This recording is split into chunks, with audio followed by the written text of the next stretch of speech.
Hey, everyone. Welcome back to the channel. In today's video, I'm going to walk you through a complete guide on how to remove a green screen on Capcut. Now, let's dive straight into this tutorial. The first thing you need to do is open up Capcut. Once you're in, either open an existing project or create a new one. Now, navigate to the bottom row of options and tap on Overlay, Nexus, Stickers. Then, tap Add Overlay. Your camera roll will open, allowing you to select the video with the green screen. Ensure it's saved to your camera roll, import it, and adjust its size as needed using the pinch gesture on the preview. Once the clip is selected, scroll to the option for Cutout and tap on it. You'll see three options.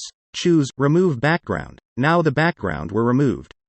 Make any final adjustments to your video, such as trimming or adding effects. Ensure the green screen removal looks how you want it. Once satisfied, click on the Export button in the top right corner.